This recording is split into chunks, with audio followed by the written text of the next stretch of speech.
Welcome to another episode of Knit a Spell. Hi, Katie. Hey, Jim. I'm so excited for our episode today. I'm not nervous. Light from Lantern presents Knit a Spell. I'm Magical Maker Katie Rempe. And I'm the maker of magic, James Devine. Join us as we stitch together the symbiotic relationship between crafting And the craft. No. Are you nervous? No. I'm Well, excited. What are we doing today? So if you listened to last week, you might know, but just in case you didn't, this is our 1-year anniversary. And all month, we're celebrating the 1 year of Knit a Spell. I can't believe it. I know. It's been a year. It seems like it's just been a few weeks. Yeah, seriously. To celebrate our 1 year, we are grilling each other. Last week, you grilled me with Yes, all I kinds of did. questions, and that was super fun. Yes. This week, I'm grilling you, girl. The tables have turned. Let's grill Katie. Let's do it. I want to start with some similar questions to what you asked me. All right. If you could choose your own nickname or choose a magical name or choose a moniker, what would it be? What would you choose for yourself? I've been given a lot of nicknames. So Like?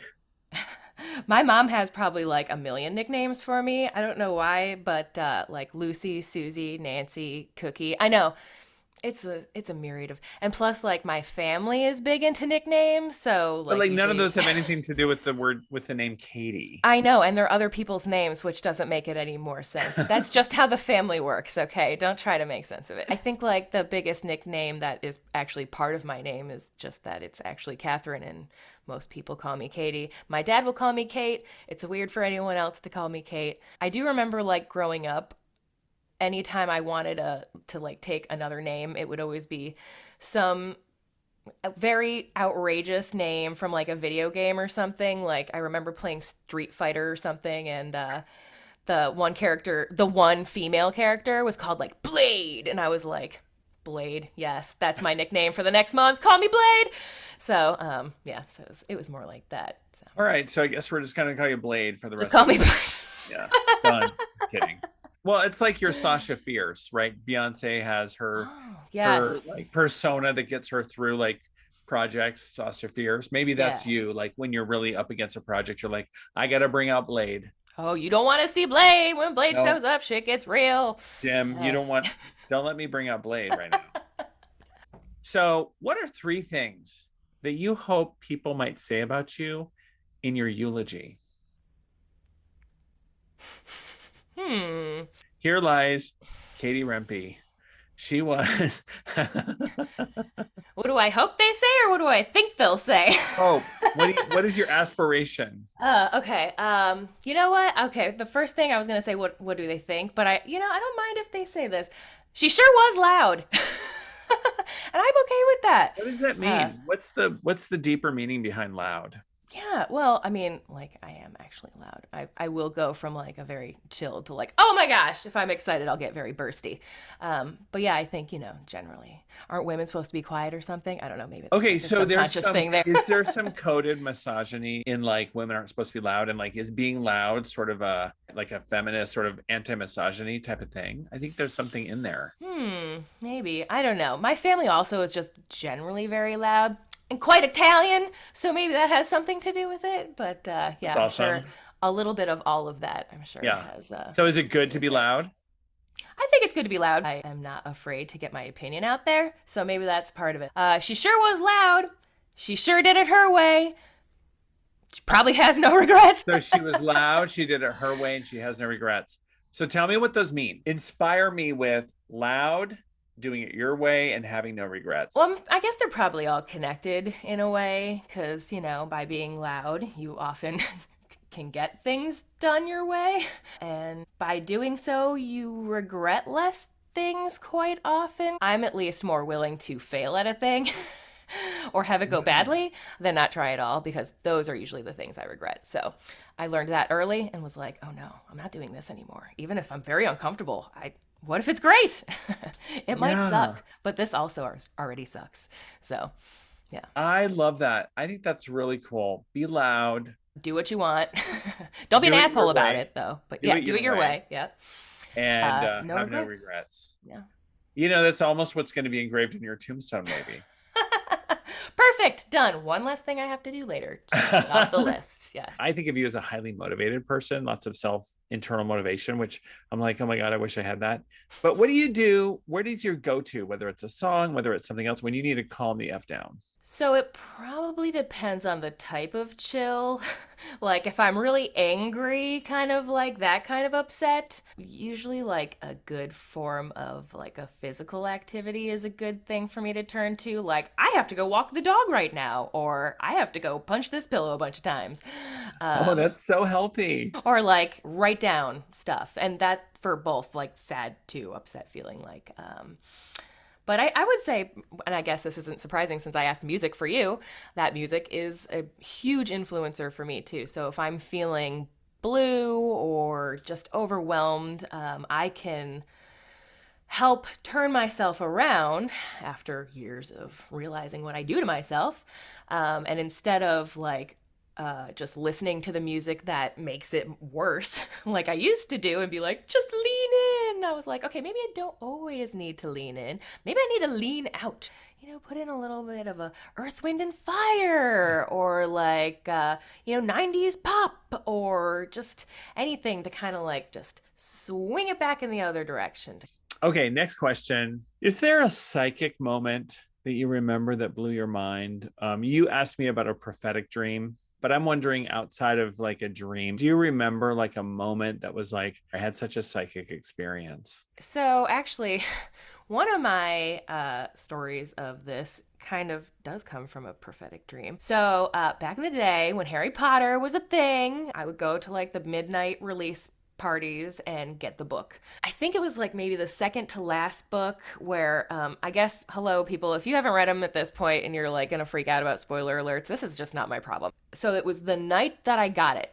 Get the book, go home. There's like a million nerds out there who have this amazing ability to consume books at high rates. They probably read the whole thing that night.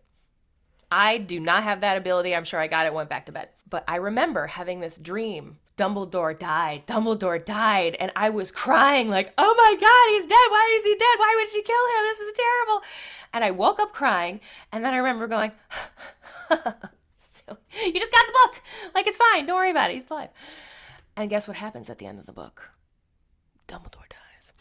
So, spoiler alert, looking back on it now, was it part of like this collective unconsciousness potentially that so many people around the world were consuming this book all at once, getting the shock at the end that maybe that's what I was picking up on, question mark? I don't know, but yeah, that was one of the things where I was like, oh, well, this is inconvenient. This is not part of like the psychic thing that's fun that people tell you about. What did it mean to you? Like, what did it mean about your abilities? I guess that it doesn't show up ever in the way that I think it's going to.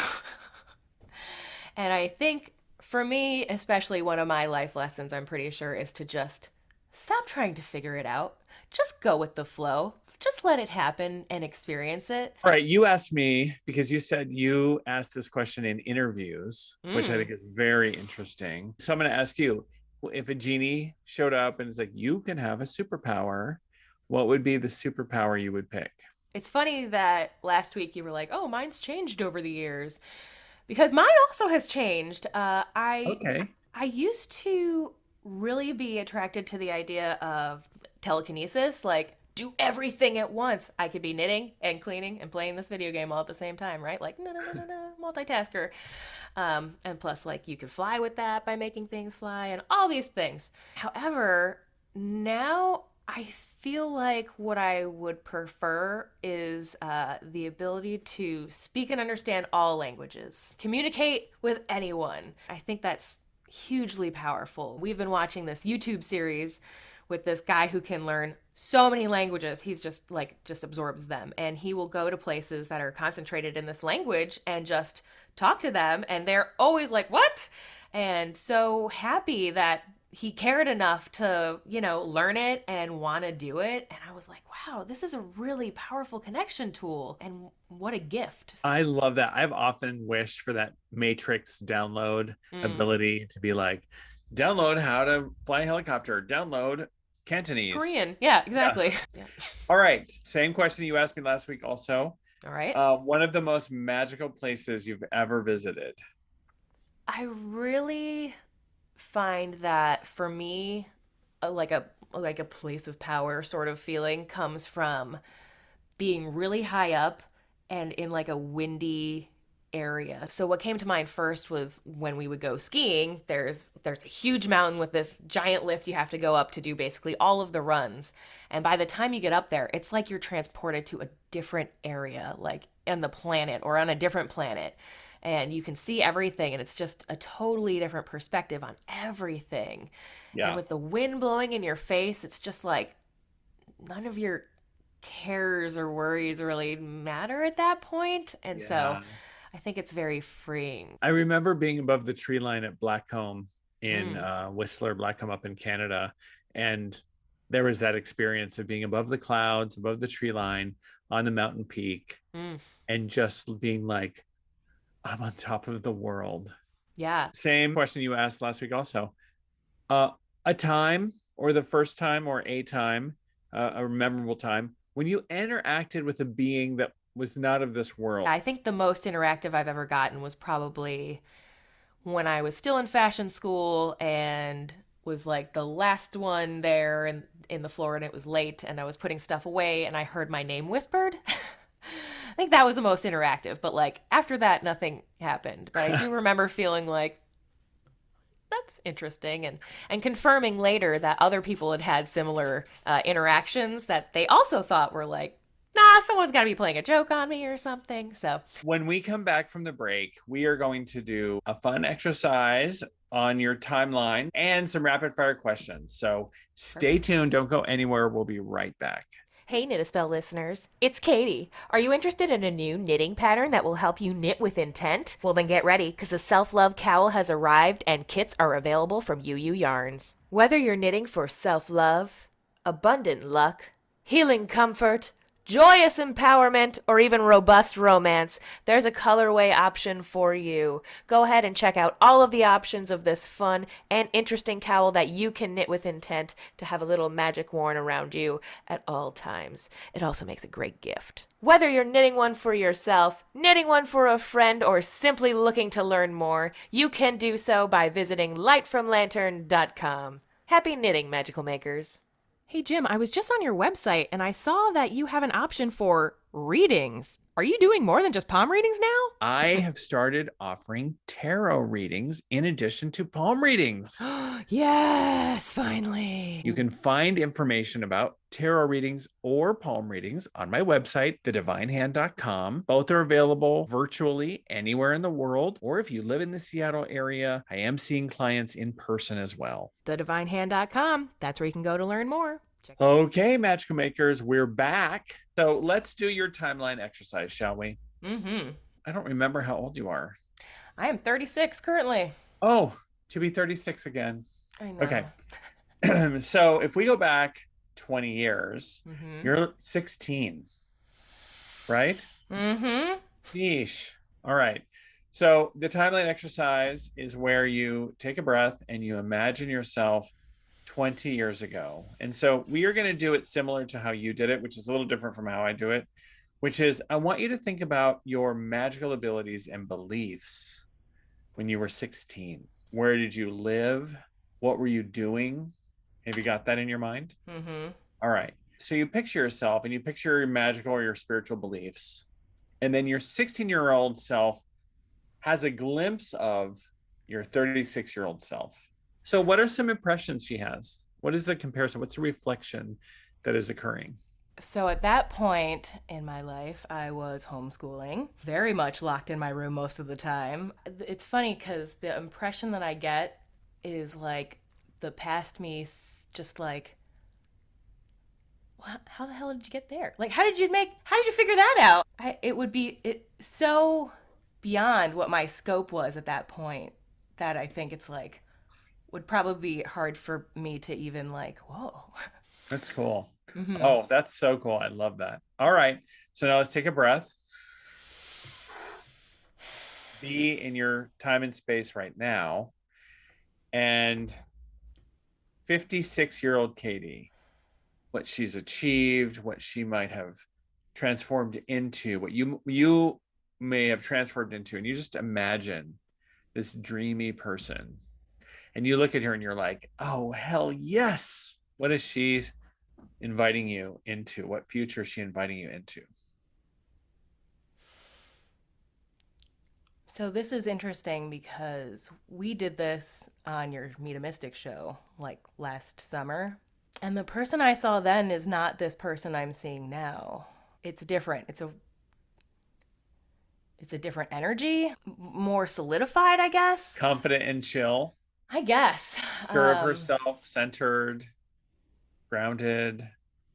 Yeah. For as much as I have felt like I've changed from myself 20 years ago, I feel like this version is vastly different from me, but in good ways.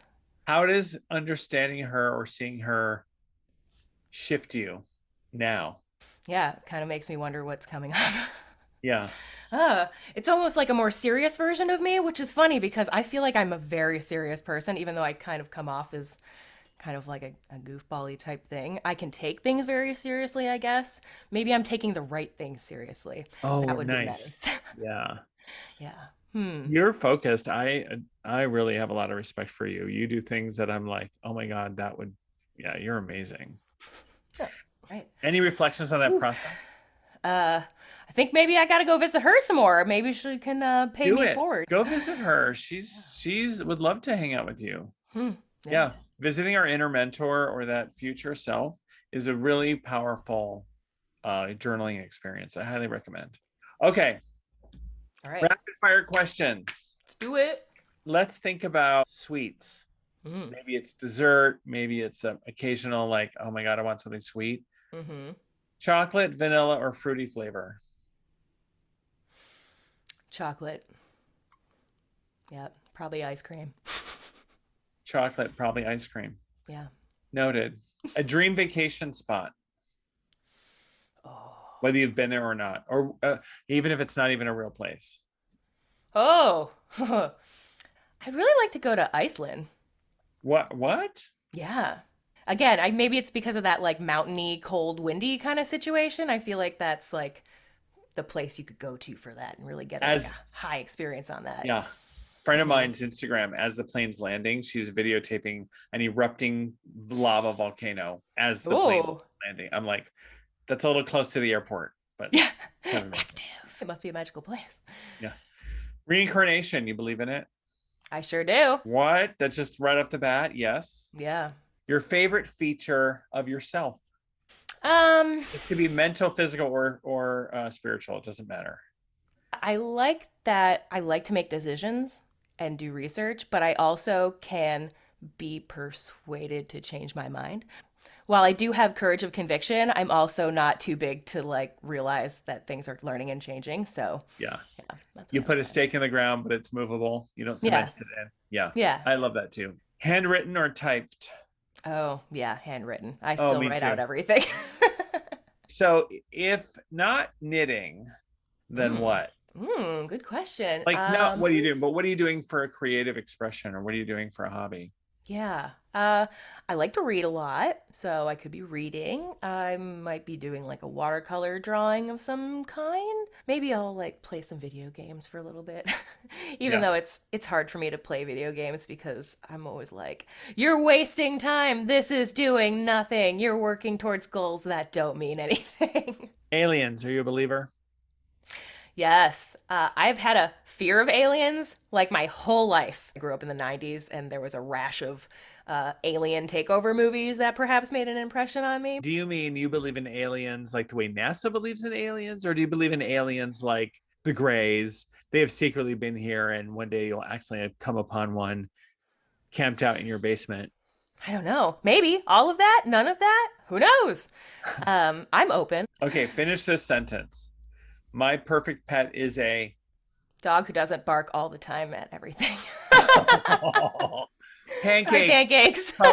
Cover Pancakes' ears. Cover her mouth, I think. Cover my ears. So you love Pancakes even though Pancakes is not perfect? Are any of us perfect? Yeah. Oh. All right. Are you an introvert, an extrovert, or an ambivert? Probably mostly extrovert. So does that mean that you'll flirt with someone or they have to flirt with you? Oh, I will definitely flirt with people. But I really respect people who will flirt with me because I have been told I have an intimidating presence, and I was always like, why? I'm so like, hey, how you doing? And they're like, that's why. And I'm like, the paradox. Okay. So, yeah, I don't know if it's because Pacific Northwest people, you have to kind of approach them like cats easily. I've worked on that over time. You have to approach people in the Pacific Northwest like cats. I haven't heard that, but that is so true. All right. So, do we make a big deal out of your birthday or do we keep your birthday chill? Yeah. So chill that we could probably just glaze over it all together. Really? Yeah, I'm not really a birthday person. I If have anything, I just will high five myself and be like, you didn't kill yourself again this year doing something stupid. Good job. That was fun. Was that fun? Yeah, very fun. Always interested to see what comes out in the free flow. Well, let's pull a card for you. So I don't like cards to be too like predictive for the year, but I like them to be reflective of the year. We have two amazing guests coming up this month. I want to preview both of our guests. So next week, we are interviewing a person named Greg Rempe. What that last name is just so familiar. Oh wait, that's because he's my brother. Your brother is known for being an amazing podcaster. He started podcasting before it was even called podcasting. One of the reasons why we're calling this Let's Grill Each Other is because this podcast happens to be on a topic completely unrelated to our topic. It's on barbecuing and grilling. Mm-hmm. However, he was instrumental in us getting started with our podcast because he knows how to do podcasting. So I thought we would break the, I don't know, third wall. I don't know what wall that is. Yeah. The curtain. We would let you behind the curtain and we would talk to Greg about what it takes to create a podcast and just some things and see what comes up. So we have that coming up next week. And the week after, we have another guest. So in celebration of the 1-year anniversary of Knit a Spell, we are inviting the amazing, needs no introduction, Teresa Reed, the tarot lady, to our podcast. I'm absolutely thrilled to have her on. And because of that, I am going to use, I think it's her only tarot deck. Her only deck, yeah. Mm-hmm. Yeah, Tarot for Kids. And so this is illustrated by Kaylee Whitman. So are you down with me pulling a card Absolutely. from her Tarot for Kids deck for you? Yes. While branded, quote, for kids, it's for anyone. So. It is a beautiful deck. I got this deck. I bought two of these. One for my granddaughter. Oh. And I loved it so much. I needed one for me. I know, it's on my list too. This is mine. It's such a beautiful deck. It's really nice, big cards. If you're a kid, it's really easy to play with the large cards. I was able to shuffle it. It's really beautiful. So, okay, Katie, tell me when to stop shuffling. Stop. All right, here we go. Wow. I want to read the quick little paragraph. Can I read the paragraph? Please. I'm just going to show it as I read it. You ready? Yes. When you see the Fool, it means it's time for an exciting new adventure. This is a great moment to try something you haven't done before. Do something different. Challenge yourself to be a little bit braver than usual. Take a risk, but do it safely. The question to ask is, what's something new that you would like to try? So we both know how to read tarot, Katie and I, but I wanted to give a little bit of the writing from Teresa's awesome book, Tarot for Kids, so that you get some of the writing that your kids would get out of this really beautiful book. Yeah, I really like her reflections on the card meanings. Yeah. Too. Look at this gorgeous card. I feel like that's me, and that's Pancakes right behind me. Definitely, I would have some sort of bag carrying all my stuff. I'm living for this look. There's my mountains in the back. We talked Ooh, about a lot of this. What does this mean for you? interesting. Particularly coming to mind is the reflection from the timeline. And it's like I was just saying, oh, my future self looks so cool. I can't wait to get there. Perhaps this is the path that will lead me down there. Very I love that exciting. reflection. For all of you who are watching, this is also a card for you if you're listening. The Fool card reminds us that we can start something new, that we have this archetype. All the cards are true all the time, that we can start something new, that we can start fresh. Well, Katie, what do you have coming up in the near future? And how do we find out about it? Yep. So I have classes that I'm working on releasing through my website, lightfromlantern.com. You can sign up for my newsletter at lightfromlantern.com, go figure, to be informed more on that, or follow me on Instagram on the same name, and you can keep up to date. What about you? Oh, yeah. Well, you definitely have to sign up for my newsletter at thedivinehand.com. Because coming up May 5th through 9th, I will be in Chicago, Illinois. I am attending Teresa Reed's book launch, book signing for her new book that's coming out, Create Your Own Tarot Deck. The details of that you can find through Teresa Reed's website, thetarotlady.com. I'm not a guest there. I'm just attending because I want to meet Teresa and hang out with her. But I will be in Chicago May 5th through 9th around that event. So I'm open for readings in person in Chicago. So if you're in the Chicagoland area and would like to get a reading, you can book a reading with me. So that information will be available on my website. And if you're a subscriber to my email list, you'll get information about how to do that first. I highly recommend that you travel to Chicago if you can and meet Teresa and attend that event. It'll be super fun. It's free, by the way, that event on May 8th in the Uptown neighborhood. What a way to spend the day. Wonderful. The second thing in May is the International Divination event in Dallas, Texas, May 20th through 22nd.